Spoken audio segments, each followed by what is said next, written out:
Ma'asyiral muslimin, jamaah salat Jumat rahimakumullah.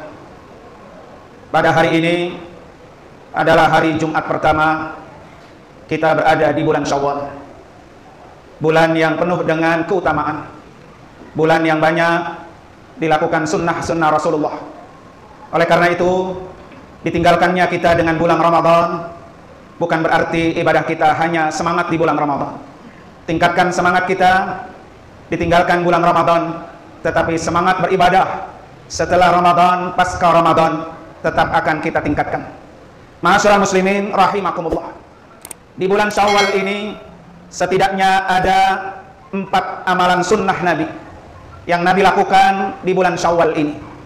Sunnah yang pertama adalah melakukan puasa sunnah Syawal, di mana dari Abu Ayyub Al-Ansari, Rasulullah sallallahu alaihi wasallam bersabda, "Man sama Ramadana, tsumma atba'ahu sittan min Syawal, kana kasiyamid dahri."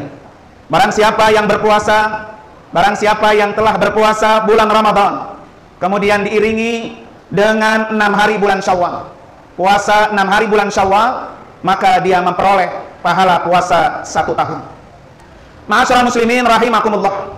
Imam Nawawi dalam Syarah Muslim mengatakan, para ulama mazhab Syafi'i mengatakan bahwa paling afdal melakukan puasa sunnah Syawal secara berturut-turut sejak tanggal 2 Syawal sampai 6 hari ke depan. Namun jika tidak berurutan atau belum bisa melaksanakan secara berurut, maka sunnah sampai di akhir bulan Syawal, tetap mendapatkan keutamaan puasa Syawal sama orang-orang yang telah menyempurnakan puasa Ramadan. Ma'asyiral muslimin rahimakumullah. Puasa sunnah Syawal ini diperuntukkan adalah untuk orang-orang yang telah menyempurnakan puasa Ramadannya. Oleh karena itu Nabi mengatakan man shoma dengan kata fi'il madhi, pekerjaan yang telah dilakukan.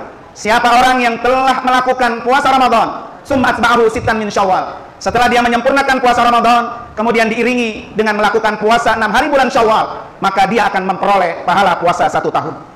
Ma'asyiral muslimin rahimakumullah. Apa keutamaan puasa 6 hari bulan Syawal? Ibnu Rajab rahimahullah dalam kitab Lataif Al-Ma'arif beliau mengatakan, puasa 6 hari bulan Syawal setelah Ramadan adalah menyempurnakan ganjaran puasa 1 tahun. Jadi kalau kita ingin puasa mendapatkan pahala puasa 1 tahun, maka laksanakan puasa Ramadan sempurna, dilanjutkan 6 hari bulan Syawal, maka orang ini akan genap mendapatkan pahala puasa selama 1 tahun. Kemudian yang kedua, puasa Syawal, puasa sunnah Sya'ban adalah seperti salat sunnat rawatib, qabliyah dan ba'diyah. Sebelum Ramadan kita disunnahkan banyak-banyak puasa Sya'ban, karena puasa yang paling banyak dilakukan Rasulullah adalah di bulan Sya'ban. Puasa sunnah yang paling banyak dilakukan Nabi adalah puasa sunnah Sya'ban. Kemudian setelah itu Ramadan datang dan kita disunnahkan puasa Syawal. Jadi puasa Sya'ban dan puasa Syawal seperti kita melakukan salat sunnat rawatib, qabliyah dan ba'diyah. Fungsinya adalah untuk menyempurnakan ibadah wajib kita jika di dalam melaksanakan ibadah wajib banyak kekurangan dan ketidaksempurnaan. Ma'asyiral muslimin rahimakumullah. Kemudian keutamaan yang ketiga, membiasakan puasa setelah bulan Ramadan adalah tanda-tanda alamatul qabul, tanda-tanda diterimanya ibadah yang lalu. Jadi kalau kita ingin ibadah puasa kita diterima oleh Allah Subhanahu wa taala, ibadah puasa kita, ibadah qiyam kita, ibadah-ibadah yang lain selama bulan Ramadan, tanda-tanda ibadah itu diterima di sisi Allah Subhanahu wa taala adalah diiringi dengan kebaikan dan ibadah setelahnya. Jadi dengan kita melakukan ibadah puasa Syawal, pertanda bahwa ibadah Ramadan kita diterima di sisi Allah Subhanahu wa taala. Ma'asyiral muslimin rahimakumullah. Kemudian sunnah yang kedua di bulan Syawal ini adalah menjalin silaturahmi. Silaturahmi ini sangat dianjurkan ketika bulan Syawal ini tiba, baik kepada orang yang kita kenal, sanak saudara, famili, orang tua dan para tetangga.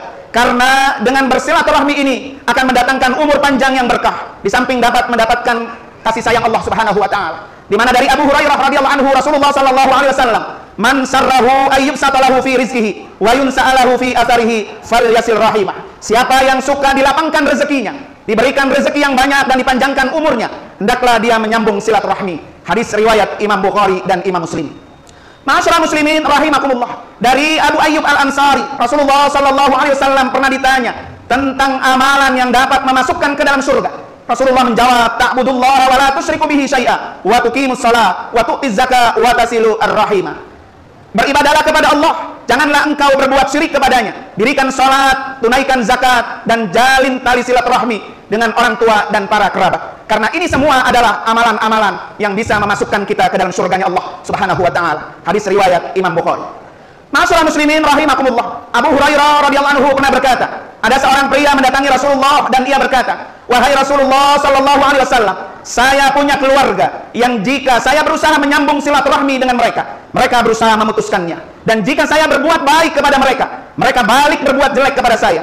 Dan mereka bersikap acuh tak acuh kepada saya, padahal saya sudah bermurah hati kepada mereka." Kemudian Rasulullah sallallahu alaihi wasallam menjawab, "Kalau memang halnya seperti yang engkau katakan itu, maka seolah-olah engkau memberi mereka makan dengan bara api, dan pertolongan Allah akan senantiasa mengirimu selama keadaanmu seperti itu." Hadis riwayat Imam Muslim.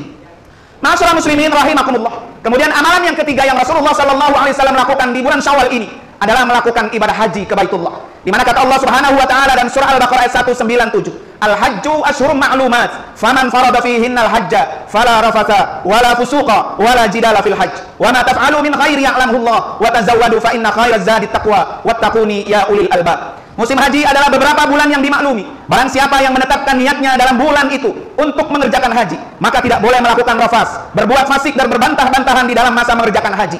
Dan apa yang kalian kerjakan berupa kebaikan, niscaya Allah akan mengetahuinya.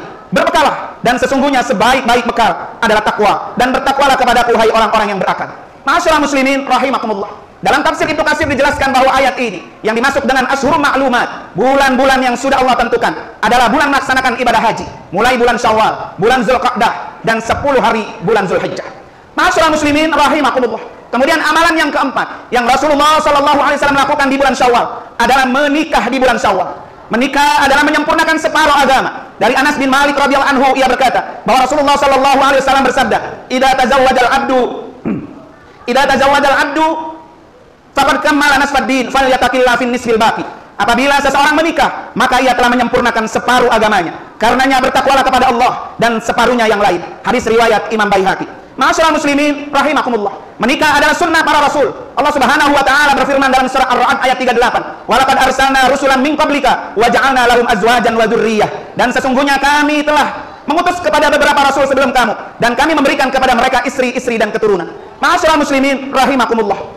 Sunnah menikah di bulan Syawal. Dari Aisyah radhiyallahu anha, istri Rasulullah sallallahu alaihi wasallam menceritakan, "Tazawwajni Rasulullah fi Syawal wa banabi fi Syawal, fa ayyu nisa'i Rasulillah kan ahza indahu minni." Qala wa kanat Aisyah tastahibu an tudkhila nisa'aha fi Syawal.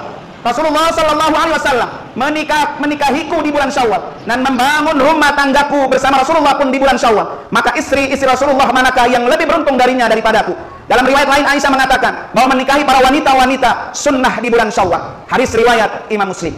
Ma'asyiral muslimin rahimakumullah. Imam Nawawi rahimahullah menjelaskan tentang hadis ini bahwa terdapat anjuran untuk menikah dan menikahkan, membangun rumah tangga, berhubungan seksualitas di bulan Syawal, di mana para ulama Syafi'iyah telah menjelaskan anjuran tersebut dan berdalil dengan hadis ini. Bahwa hadis ini menjawab pada zaman jahiliyah dulu, orang-orang jahiliyah menganggap bulan Syawal adalah bulannya sial, bulan membawa malapetaka. Maka Nabi menganjurkan untuk melakukan ibadah nikah di bulan Syawal. Ma'asyiral muslimin rahimakumullah. Mudah-mudahan di bulan Syawal ini memberikan semangat ibadah kita melebihi daripada semangat ibadah kita pada bulan yang lalu. Mudah-mudahan di bulan Syawal ini seluruh nilai amal ibadah kita selama bulan Ramadan diterima di sisi Allah Subhanahu wa taala, sehingga betul-betul menjadi ibadah yang mabrur, ibadah yang makbul, ibadah yang diterima Allah Subhanahu wa taala. Barakallahu li wa lakum fil Qur'anil Karim wa nafa'ani wa iyyakum bima fihi minal ayati wadh-dhikril hakim wa taqabbala minni wa minkum tilawatahu innahu samiul alim. Aqulu qawli hadha wa astaghfirullahal azim li wa lakum wa li sa'iril muslimina wal muslimat wal mu'minina wal mu'minat min kulli dhanbin fasnuwal ghafur.